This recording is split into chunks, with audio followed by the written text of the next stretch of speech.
Great. I'll get started. So hello, everybody, and welcome to today's dialogue, Rethinking Resilience in Global Supply Chains. My name is Sinead Monroe, and I'm Senior Communications Coordinator at ISEAL, and it's a pleasure to have you all join us today.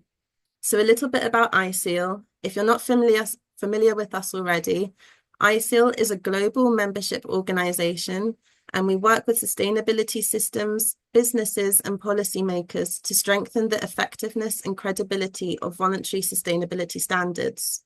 This session is the second in our ISEAL Dialogue series, where we host conversations on the key issues shaping the future of sustainability standards.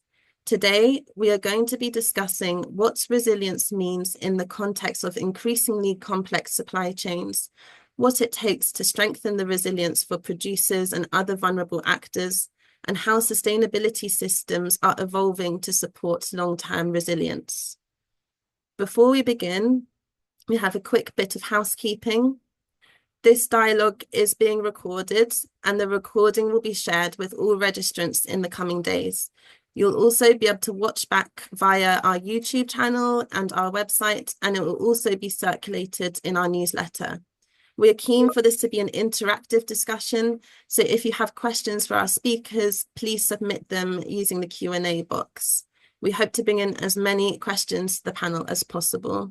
And if you're experiencing any technical difficulties, please use the chat box, and my colleague Chloe will support and try to help you.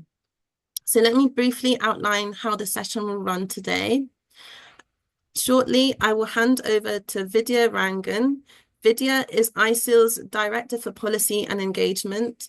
She will begin with a fireside chat with Penn Stewart, Director at GlobeScan, who will set the scene for us by sharing some of GlobeScan's flagship research and insights on the trends shaping stakeholder expectations on resilience.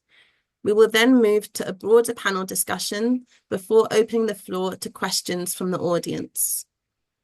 Also joining us today is Karen Moe, Director of Nature Research and Partnership at SARS, and Roy van Dartselaar, Head of ASC Improver Programme at Aquaculture Stewardship Council. I'm very pleased to hand over to Vidya now, who will kick off the discussion. Vidya, the floor is yours. Thanks very much, Sinead, and a very warm welcome from my side to all of you joining today. As Sinead said, the topic for today's dialogue is resilience, and that's really what everybody within supply chains, companies, and at producer level are worried about. I mean, to say that we live in turbulent times seems like a gross understatement. And so much of what's actually shaping sustainability thinking and action today is at levels we've not witnessed before, both in terms of geopolitical uncertainty, volatility, but also just the volume and intensity of shifts we're seeing in the policy space, whether it's to do with the way international trade is functioning, protectionism, the influx of sustainability regulations, or the emergence of national standards. And so it's little wonder then that resilience has actually emerged as the dominant theme of conversations across sectors and meetings. But of course, resilience is not one thing, and it means different things to different people. One may think of resilience taking different forms. We think of business resilience. If you ask a company what their interests are in long-term security of supply and resilience to manage risks, one could speak of ecological resilience, the broad planetary risks we face and the long-term health of our ecosystem as a whole. And then finally, of course, producer economic resilience. What are we actually doing to build the foundations on which supply chains are based? That lies at the intersection of conservation, livelihoods, but also well-being. In early June this year, ISEAL held its global symposium in Accra, Ghana, which also focused on the theme of supply chain resilience in a changing world. And in addition to these various understandings of resilience, another key point that came up for me was this question of whose resilience are we building and to what end? Are there trade-offs between different types of resilience and between different actors? And then the honest realization that we can't really talk about supply chain resilience without appreciating that it has to start at the foundations, at the roots. So there's a lot to unpick with the theme of resilience, and I'm very excited to have the three experts, as Sinead introduced, who I think are actually living the debate around resilience, so to speak. So to kick us off, I'd first like to welcome Penn Stewart.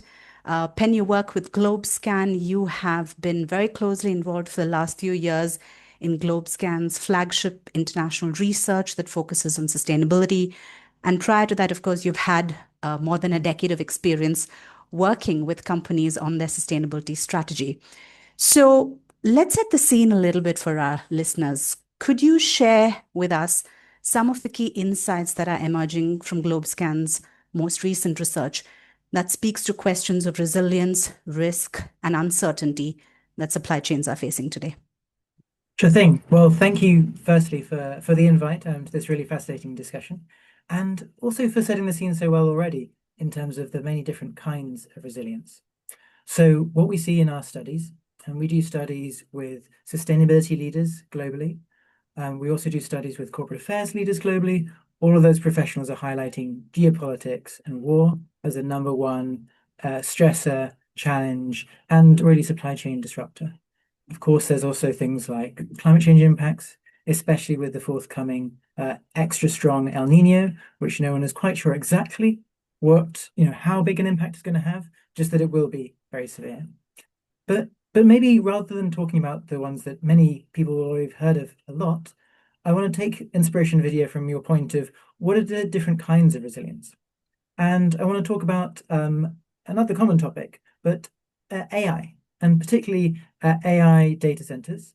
And I'll talk about how in the US, the interesting thing there is that because it's, for instance, increasing the price of electricity, because sometimes it's reducing the availability of water.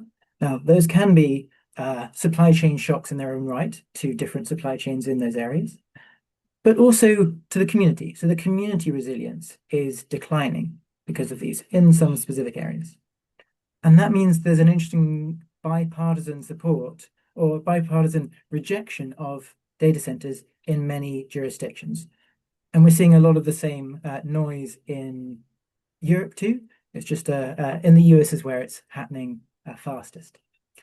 And I think what's interesting about that is both in a very politicized world, you can see some of these common forces, which can help to address maybe how the world feels endlessly confusing and complicated. But actually on some of these essential supply chain disruptions, which we know are already happening, and are going to come through more, there will potentially be some ways to find common ground. Even if to start with it's a rejection. But one of the interesting things from a company point of view is that supply chain resilience is often thought of as a ability to keep doing the things we're already doing. Whereas actually in this case, some of it is resilience of the capacity to grow. Because that's of course what the AI data centers are about. It's about growing that service, and therefore potentially enabling other services to grow. So you can also see AI data centers as a new slice of the supply chain that needs to be resilient. But can it be resilient when it creates these new community trade-offs? So I'll start there as just an interesting tension that we've seen. Thanks, Ben. And that last point really resonated with me. One of the things we heard at our conference in Ghana was about how so many people think of resilience as the ability to respond to shocks. And actually, resilience is as much about being prepared for shocks. And so this ability to actually foresee, use data, information, modeling trends to see, where things are going, and then be able to be ready for that rather than respond when a shock occurs. So tell us a little bit more about the recent, I think, state of sustainability research that GlobeScan did, and what are some of the major trends that are shaping expectations around supply chain resilience? Perfect. So we've just released a paper with BSR around what do sustainability leaders expect to happen in the sustainability space in this turbulent time. Now, some of it isn't necessarily as what we would like to hear, that some companies obviously are stepping back on their commitments or their ability to fund. But what seemed to be very promising is that about 60% of companies say that they're better integrating climate risk into their risk registers, into their enterprise risk management. And of course, that's fundamentally about supply chain resilience for many of these companies. So that feels like great news. However, the interesting trade-off there was that we asked some follow-up questions. So it's, for instance, yes, you've integrated it, but have you, for instance, started to invest in some climate mitigation procedures? Or have you created concrete plans for how you will do that in the future? Have you looked at alternative ways of sourcing for some of these high-risk commodities? And unfortunately, there we go from 60% saying, yes, I've integrated into the risk management to only about 20% of companies, which suggests that there's, it's in a transitional state, but there's a risk that people almost fool themselves into thinking, well, we've put that risk in the risk register, so that's done.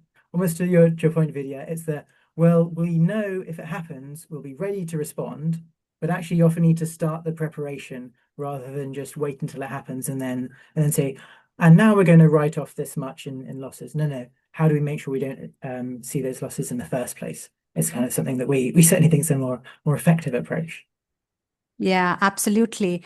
And that's interesting and concerning at the same time, that gap that your research has picked up, because it almost seems like they've ticked the box and it's gone to, some report somewhere. But whether the business model is changing, whether the incentive structure is changing, and importantly, behaviors are changing, as you move your way down the iceberg, I think, really that's where we want to get to. So let's talk a little bit about how companies are responding to these trends. We're practitioners, along with being researchers. We really want to know what all of this is going to mean for work in practice. How are companies thinking differently about resilience today than they were 10 years back? And what are they doing more of and what are they doing less of? So one of the big shifts we're seeing is from the old world of mitigation, climate change mitigation in particular, towards more of a focus on adaptation. This is partly because companies can now see it happening, and so they know they need to be looking better for their flood defenses or their drought preparation. And it also affects some of the political conversations that mitigation is seen as a more left-wing cause, whereas adaptation is seen as more neutral.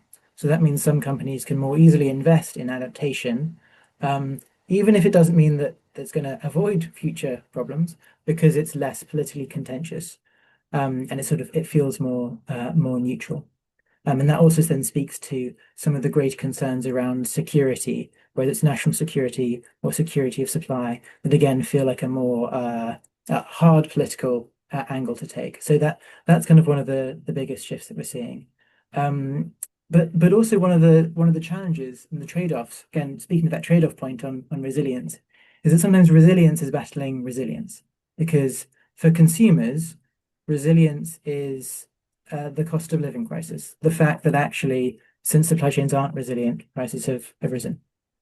Unfortunately, that's sometimes being used as the reason why, well, because we have to, focus on our margins, because we can't invest, therefore we're not doing any mitigation or adaptation to create more resilience. So actually, resilience is the reason that we're not pursuing resilience, and that's kind of one of the tensions that we need to better acknowledge to address, rather than sort of just get stuck with.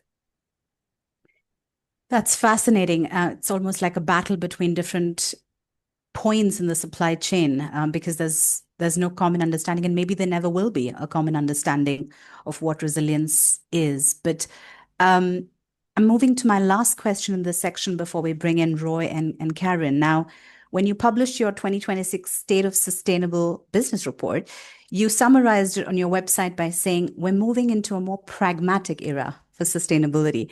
I'd love to understand what you meant by that. How are these trends actually going to be shaping what we need to do on sustainability in the coming years? So often it means shorter timeframes. So what we saw is that there's less appetite for a big long-term ambition and more for what's a short-term commitment that can be made and that can be proven over say a year. Because that era of a big ambition that we can't necessarily guarantee we'll get to is fading away. So that's one version of the pragmatism. And the other side is making sure there's more of a clear business case that's embedded into it. So not just this is the right direction to take, but how do we know after 6 months, it's already having a positive impact on the bottom line because, say, with tight margins for everyone, with prices rising for everyone, that's the kind of the sharper focus to make it feel easier for everyone in the company to say yes to at a time when there are a lot of pushbacks. So those are the big pieces, shorter term and better integrated to the business case, which has been true for all time to some degree, but it's just getting really sharper and harder right now.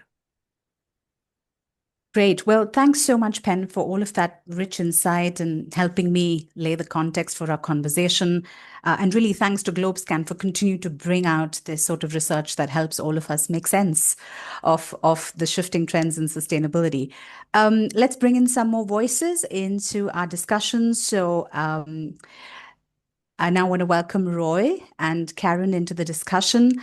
And Roy and Karen, you've been listening to Pen and me try to unpick conceptual understandings of resilience, but you all absolutely work in the domain of practice. And so hopefully as we take the conversation forward, you're going to bring some examples of direct work with producers, communities, the finance sector, business sector, and so on. So really welcome to the conversation.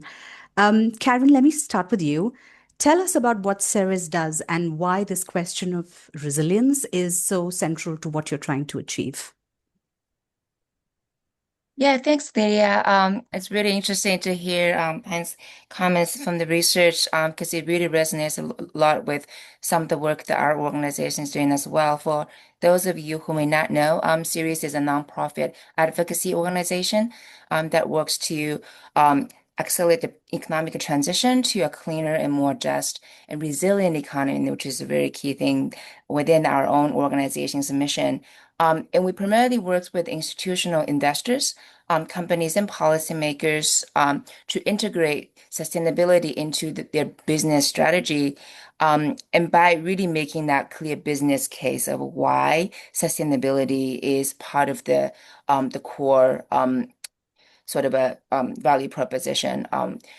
And we also works to really build out that kind of a collaborations across the different sectors as well. And our work focuses on the sectors that have the largest economic footprints. And my team's work specifically focus on the food and agriculture, consumer goods, forestry, mining sectors that have a fairly large land and natural resource footprints. So to your question, Lydia, when we think about resilience, obviously the question is how do these actors really view risks? So conventionally, the capital markets think about these risks in terms of like physical and transition risk. Right? The physical risk simply is just the loss or damage to the assets, in which in turn translates to the volatility of the price, quality, quantity of the material inputs. And companies and investors have been able to really hedge these risks through diversification, future option trading contracts, crop insurance, and these financial products and services. And transition risk, on the other hand, really refers to the company's ability or inability to meet the regulatory and market shifts. So, for example, when the EU deforestation regulation came into effect, and it became very clear that there's going to be a risk for companies who will suddenly not be able to have access to their largest markets and face, litigation and legal penalties. So, and to address these kind of risks, company has been really implementing traceability and supply chain due diligence to, in a way, keep their supply chain free of bad apples. And these, strategies works in the context, but across the sectors, what we've seen is that there's a clear shift in how companies see their resilience because these tools that they conventionally use are no longer or not as effective, right? So because to be able to hedge the risk requires the ability to predict future based on the historic patterns, which is now more harder to do. And in a lot of companies, especially the downstream companies, are finding that it's much harder to track and map suppliers one at a time. And because of the large quantity of products that they buy and sell, and as well as the variety of these. So and that's kind of how we are seeing the shift. So companies are exploring different strategies, including, investing into more of their sourcing regions. We've seen more than half of the downstream companies in our work with the CDP, identifies that these companies are already doing work in order to really address the sourcing risks at the very root. So that there is going to be some connections between the resilience in the place to withstand the climate shocks and the resilience of the producers that can hopefully, translate to the supply chain resilience itself. And I think, in our own work, investors are also slowly understanding the different strategies that the companies need to deploy in order to really meet that new era as Penn was mentioning, kind of the pragmatic sustainability. Thanks, Karen. There's already so much there that I want to probe, but maybe where I will start is the trade-off or between the short-term responses and the long-term needs that one associates with, the term resilience. So one of the key insights from GlobeScan's research that Ben was referring to is that across the board, across sectors, regulatory compliance is probably the number one focus for a lot of sustainability leaders, for a lot of practitioners. And we know why that is, because you have a very large amount of significant legislation that's coming through that's going to affect how supply chains and companies operate in sectors. Tell us a bit more about why you think companies should prioritize building more resilient long-term supply chains rather than only focus on meeting compliance requirements. Why is that so important? Yeah. So I think, there's it could potentially depend a little bit on the sectors, but in my view, I think there is a very clear business case and economic imperative that the cost of inaction is only going to get higher as the current trajectory continues. In the US, for example, the farmers, for example, are already feeling the heat from both, the climate change results in the cattle production decline to farmers having to pay, 400 million for pollination services out of an industry that are 20-some billion, which is a large proportion, right, over the overall size of the economy. And these things are only going to get more and more expensive. And our own research finds that, annually, the food and ag sector could be paying up to 235 or have a loss of $235 billion, a quarter of a trillion a year, if this inaction continues. So I think that there's that kind of a view that we will have to take an action right now. And I do think that for a lot of the companies, the action that they will have to take, at least for the food sector, to improve their traceability in order to meet the regulatory compliance are in fact a part of the package of their overall kind of a resilient strategy. But it's just that's not going to be sufficient. They will have to be doing more, and it's much easier for them to invest in their sourcing in the supply chain now rather than wait until, when you actually have a total crop failure. Great, thank you. I love that sentence. The cost of inaction is only going to go up. So let's keep that in our minds as we go through the rest of the conversation. Roy, you've been patiently listening to the rest of us. Let me bring you in here now. We heard from Karen, the intelligent thing to do is actually focus on long-term resilience, and that makes complete business sense from a range of angles. Tell us a little bit about how ASC sees this question of resilience, and how do you think sustainability standards and the systems they provide are evolving to support resilience in the supply chain? Absolutely. Thanks, Vidya. The ASC, of course, in the last decade or 15 years or so, we've been quite successful sort of in rolling out our certification program and using that as a sort of tool to drive change. However, at the same time, we see that if you look at sort of global production, only about 25, maybe 30% of that production goes into markets that have any type of sustainability ask, be that certification or otherwise.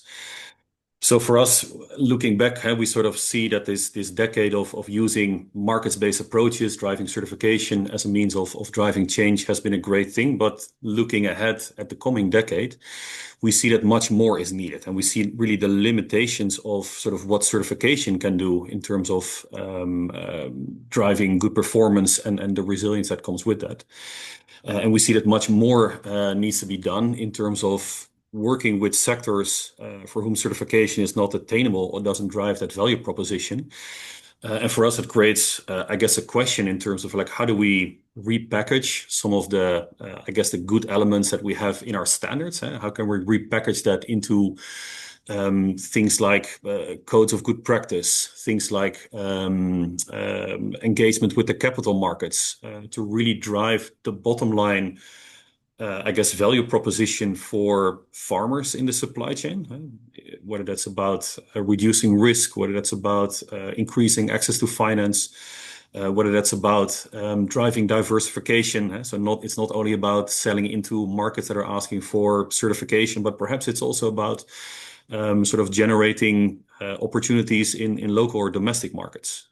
One of the things, as an example, that we see in our certification program is that it's really, say, Western markets, Europe, the US, some countries in East Asia that are sort of driving that demand for certification. And as a result of that, what we see in our certification program is that the ASC barely has any footprint in Africa, for example, whereas the demand for aquaculture proteins in Africa is actually really high. It's growing also with a growing population there.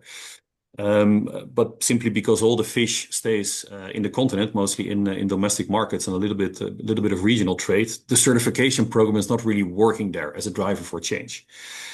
And one thing we've been doing there is we are now heavily working with, starting with the Chamber of Aquaculture in Ghana to sort of where we take elements of best practice from our global farm standard, but we're working with the sector there to develop a code of good practice that is owned by the industry in Ghana.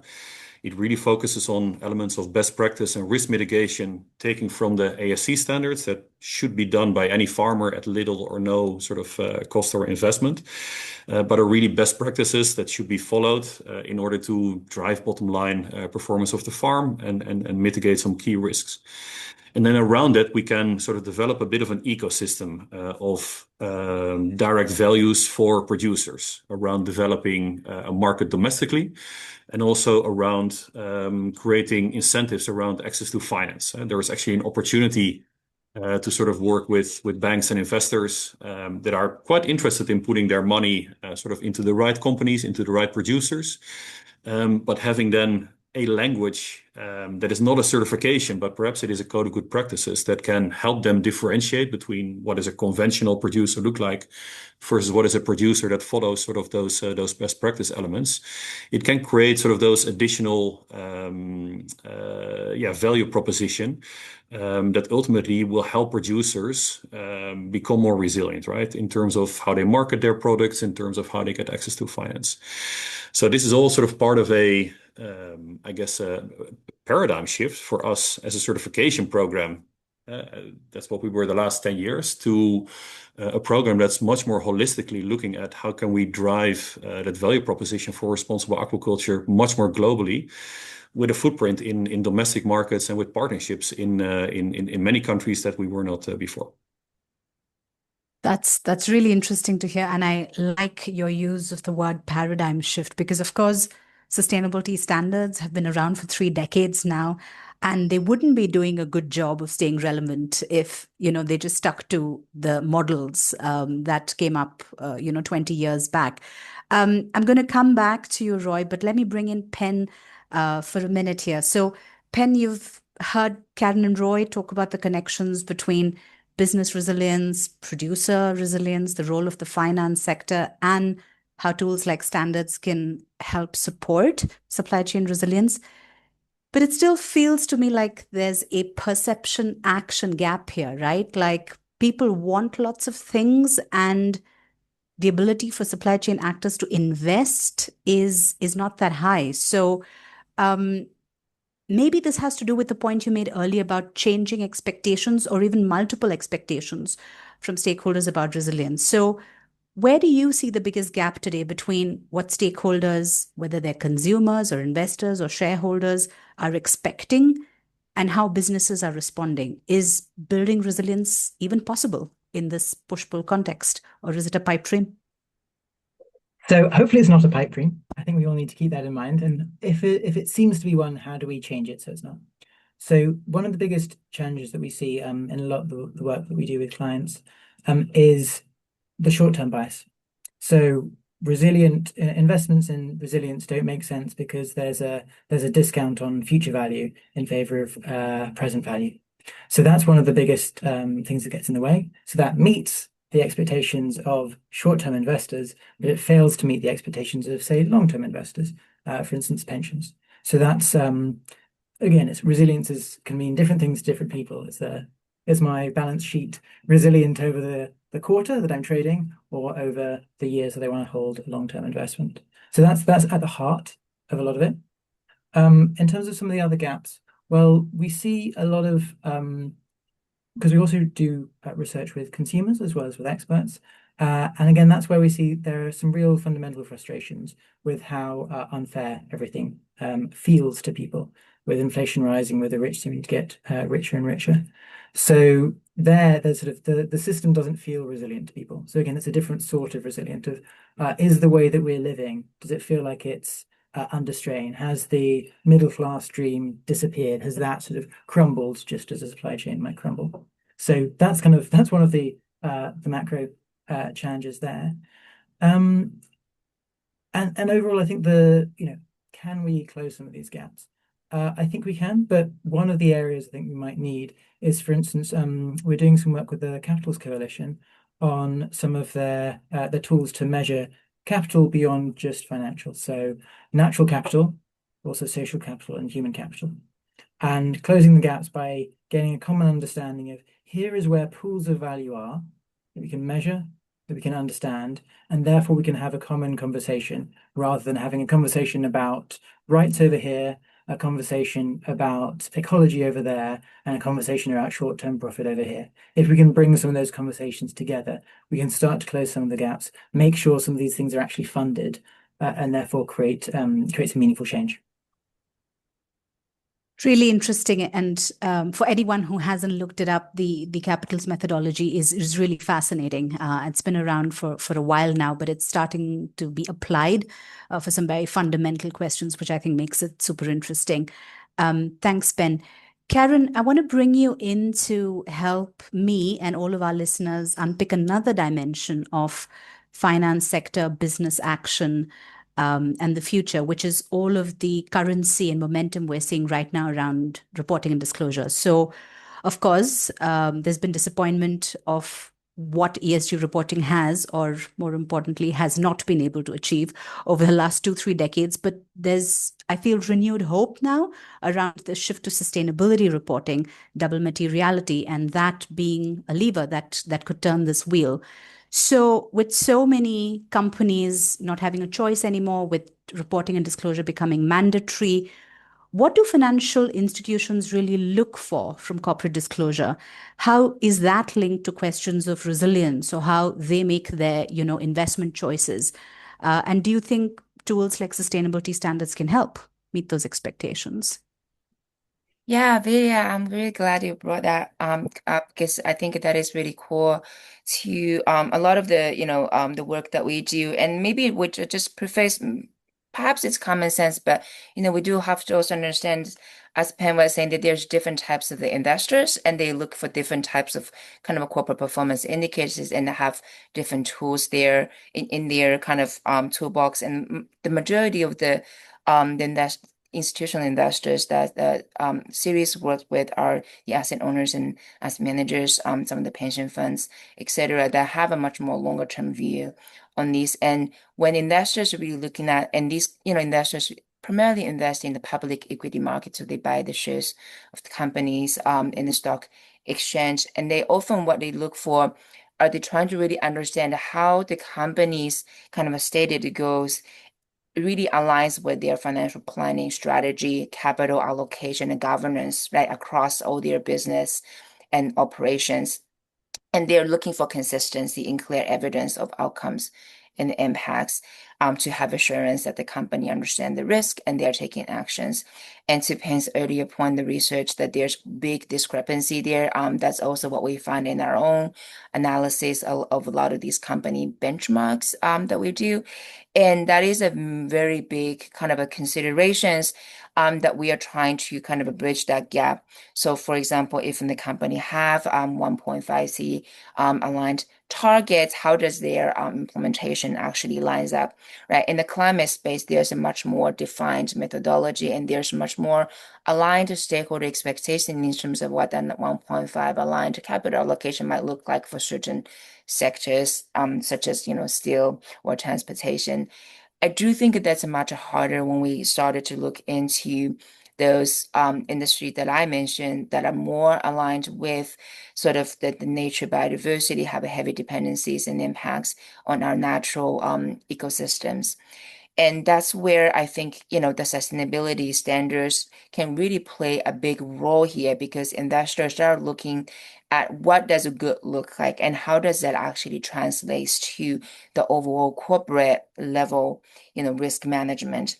So, things like and think about the challenges when you have not just one company, but dozens and hundreds of companies in your portfolio, that you need that information in a fairly high level and simplified way. So by reducing, some of the duplication and streamlining measurements and verification, I do think the standard systems can really play the role in terms of making the data more credible and comparable and potentially drive down the cost, for companies to be able to demonstrate the impacts. And right now, I do think that there's still kind of a lot of focus on sort of procedures and and compliance and processes or the absence or the and presence of a certain type of information. But I think we really need to look at what are the actual impacts, right, the company is achieving. How can the standard systems can help company drive those impacts? Thanks, Karen. Roy, to come back to you, Karen's just laid out for us her vision of how sustainability standards can play a foundational role, maybe a fundamental role in helping streamline a lot of what's coming at companies from different directions by tools and processes. With your experience in ASC and more broadly in the standards space, where do you think sustainability systems and standards should focus their efforts, let's say in the coming decade, to really be able to be trustworthy instruments to build resilience? Yeah, absolutely. And I think sort of Karen gave some great examples in terms of how standards and certification programs can sort of evolve their value proposition there. Just to give you some examples on the aquaculture side, we see sort of from the capital market sector, finance and investment, we see a number of commercial banks and development banks already using sort of certification programs as a way to sort of in a really sort of black and white way create incentives for producers that are certified to get access to, for example, sustainability-linked loans. And for companies that become certified or they have a plan in place to sort of reach certification within a certain time frame, there are some hard incentives in terms of getting a discount on the interest rate. So you see, especially on that debt side, that there is a bit of that value creation. And I think the role for standards and certification programs is really to think through how do we, I guess, package or structure the data and the services that we provide in a way that they become, I guess, appealing, or that they can interact with some of the systems and processes that are being mandated by the capital markets sector. So we're quite actively involved in at different levels, engaging with sort of that financial sector to sort of understand like what are then the reporting requirements that are being put out there, and how can our certification program generate some of the inputs and package the data that is needed for that. Just to give you an example, we've been really actively involved in developing a greenhouse gas calculator for the aquaculture industry. That's sort of available for the sector to use. Companies that get certified automatically in that audit process, sort of the data that is needed as inputs into that greenhouse gas calculator is automatically collected there. Companies can choose whether they want to use it or not, but it at least creates a level playing field also because we've really been driving a lot of the, I guess, science and consensus building around some of the methodological challenges around like how do you make those calculations in a complex supply chain? Because it's not only sort of the footprint that is developed at the level of the farm, but as we all know, there's a lot of sort of inputs going into that farming system. So all the terrestrial and the marine ingredients going into the fish feeds. It's a complex system, but as a certification program, we can really drive a lot of consistency there in terms of the methodology, in terms of how the data is being collected and transparently sort of reported to those users that need that.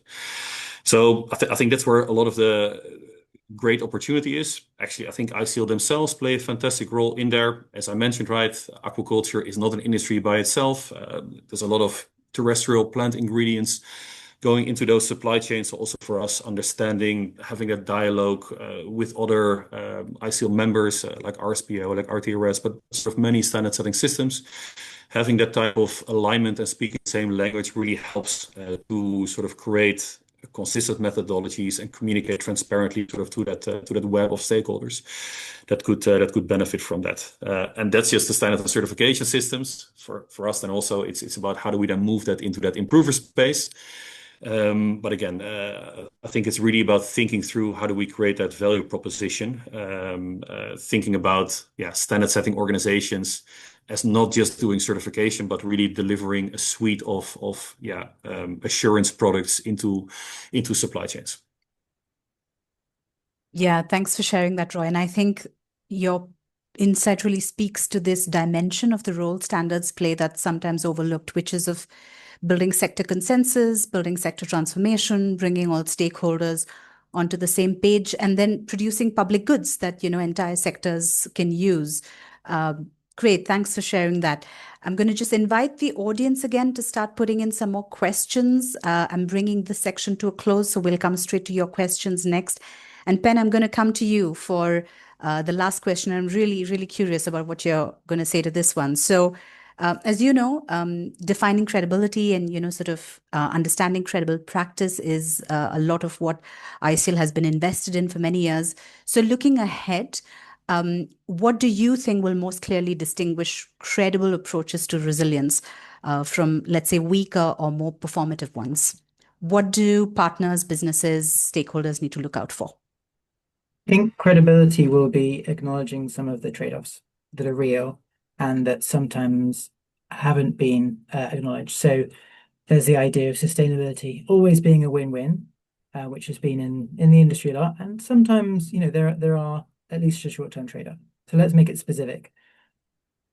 Resilience is often the opposite of efficiency, because to be resilient, it means you have spare capacity. It means you've invested in something that can withstand or resist a shock rather than just the base level of churn. And yet still a lot of the world is moving more and more to just-in-time production, for example, that puts more and more strains on supply chains. So that I've seen a lot of talk about resilience. Almost none of it has mentioned the continued push to efficiency. Of course, efficiency has a great place, but we need to be actively thinking where are the trade-offs meaningful? Where are the trade-offs actually increasing the fragility of the system? Is it about just-in-time is fine for things that you can stockpile easily, but let's really not be doing too much just-in-time for food-based products or things that can easily expire if those supply chains are likely to, or as we know, will get disrupted. So that would be my big thing: acknowledge and therefore deal with the trade-offs rather than skate over them. Great. Well, thank you all so much for such a rich discussion. I've really enjoyed it. I know a lot of people listening in hopefully would have done so as well. Let's get in some of their questions and voices. So I have a first one here, which probably, Roy, I'll come to you first with, but then Pen and Karen, feel free to jump in. We're an industry and sector that loves measurement. We need to demonstrate impact. We need to collect evidence because people need proof of concept. So how can sustainability systems or tools like sustainability systems actually demonstrate contribution to resilience when resilience outcomes can take years to materialize? So do we have a measurement problem here, or are we overcomplicating the situation? Roy, do you want to take that first, and happy for the others to jump in? I get the $1 million question. Huh? No, but it is actually a great question. I mean, I think probably it's a bit of both, right? It's as a standard setting organization, this is something that we struggle with, right? Because of course we can measure outcomes of our own program, which already come with their own challenges. But how do you then compare that to sort of what the baseline is, right? Because you're naturally I guess challenged by the fact that you can't set this up as an sort of academic in an academic setting, right? You're always measuring sort of the outcomes of your own program, but then you can't really compare that to sort of a proper baseline. I think increasingly for us, this means really thinking through sort of what resilience ultimately comes down to, and also engaging with your stakeholders to make sure that this is not sort of just sort of ourselves in an office setting, sort of thinking through what this means, but actively being out there in any project that you work with and talking through with farmers, with other supply chain actors. What are your challenges? What does that resilience mean for you, so that you can actively build that into your value proposition and build that into your interventions?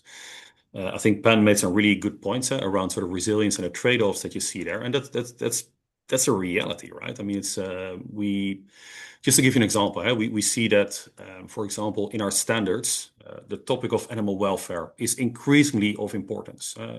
So how well are you taking care of your fish in your ponds? We also talk about slaughter methods. I mean, these are really complicated things, and these are things that technology and increasingly best practice can solve, but it also comes with a trade-off, because if as a farmer you need to then invest in say stunning equipment, that has a direct implication to your cost of production. And it's great if that works in particular sectors that have the financial capability to invest in that. But I was just talking about how our program increasingly moves to Africa, where we're trying to create a value proposition and sort of be there on the food security perspective. You actually don't want to incur further costs in those supply chains, right? So there's a real tension there in terms of how you do that.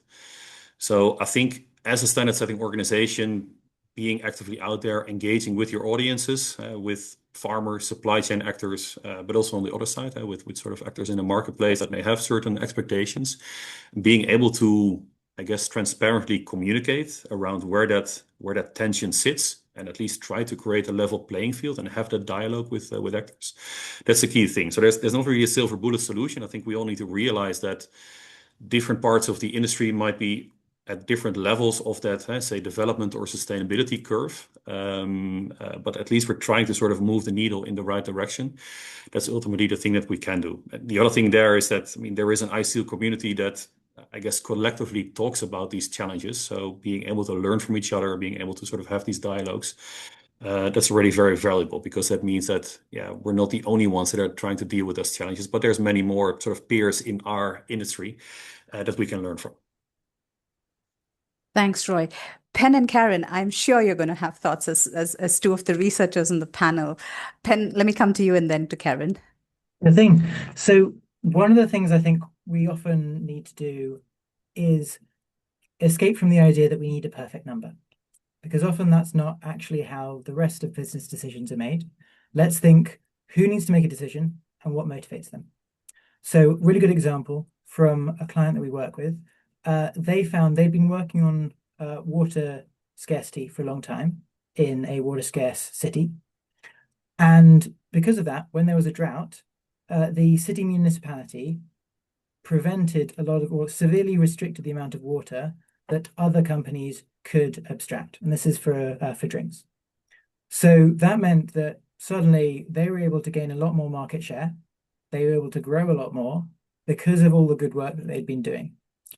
Is that a perfect metric for all of the benefits that resilience will always get you?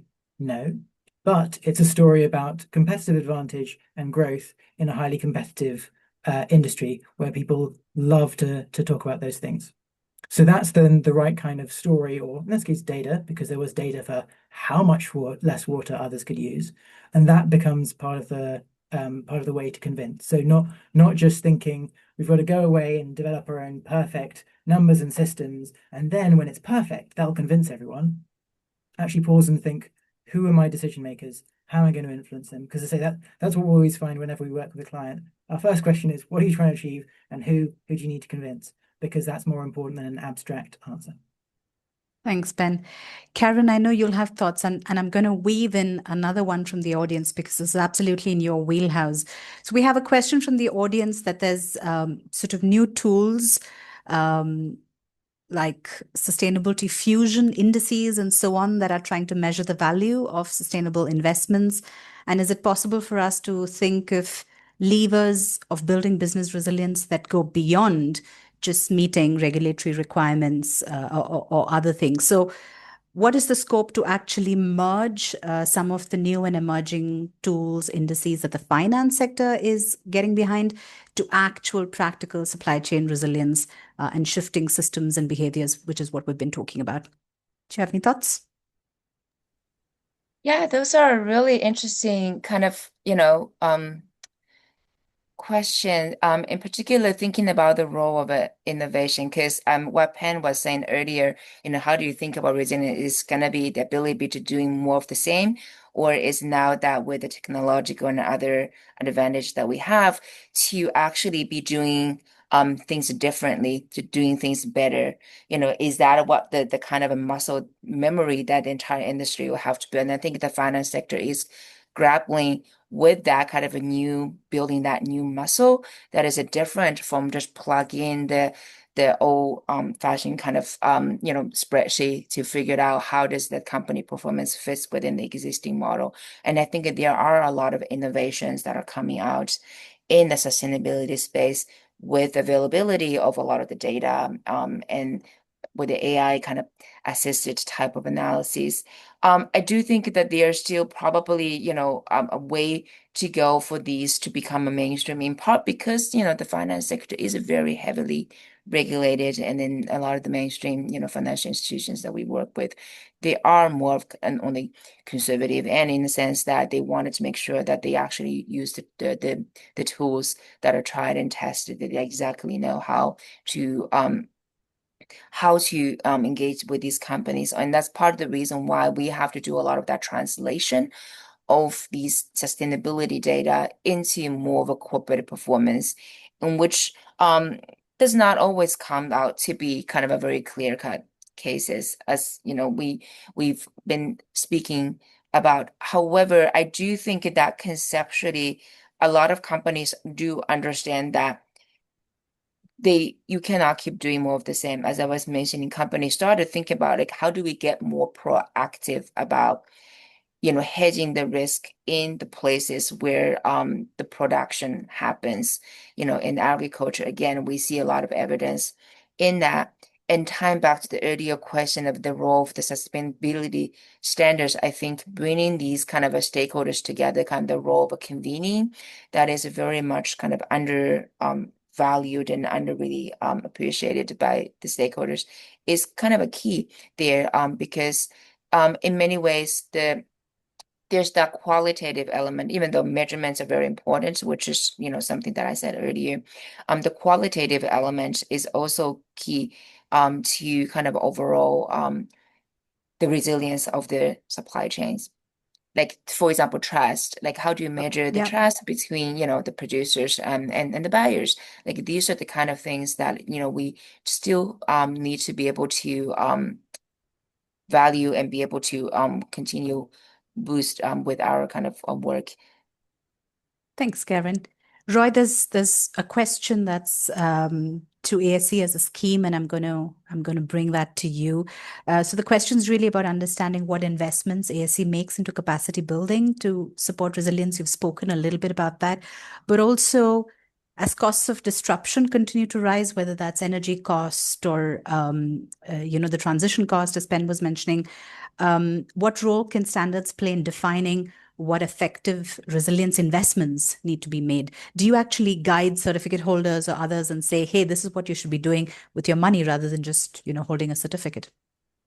Yeah, great question. And absolutely, air capacity building is a huge part of the work. That's something that we are directly ourselves investing in, sometimes with partners.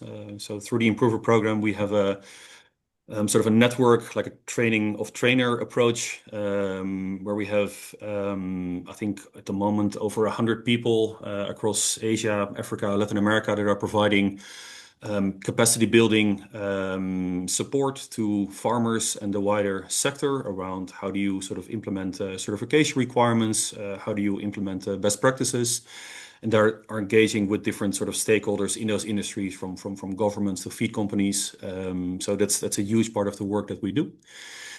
In terms of providing that sort of guidance or recommendation, absolutely. I think there's a huge role to play sort of for I guess, the capital markets to be sort of involved in that transition work. As ASC, we are very actively at the moment, I guess, invested in conversations, developing partnerships with different types of financial institutions, ranging from, I don't know, think about the Asian Development Bank. We're having conversations around climate change adaptation. In India, working with different investors around the development of blended finance products, where we're bringing together sort of different tranches of, well, philanthropic and sort of commercial investments, investing in service delivery models, targeting sort of more smaller or medium-sized producers. So we're quite carefully looking at sort of where the biggest needs is in terms of like sort of the need for support in terms of that investment linked to the transition. And ultimately, yeah, that's not something that the ASC can do all ourselves, but we can play a role around sort of convening sort of those stakeholders that are able to do that and that have an interest.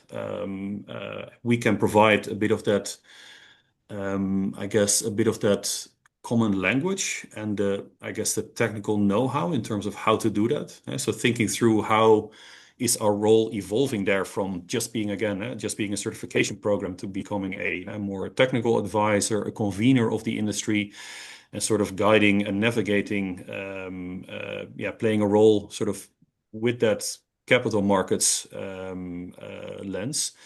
And being involved in sort of co-developing products that are of use to those people in the supply chain, be that farmers or other stakeholders that need that the most. Super. Thanks, Roy.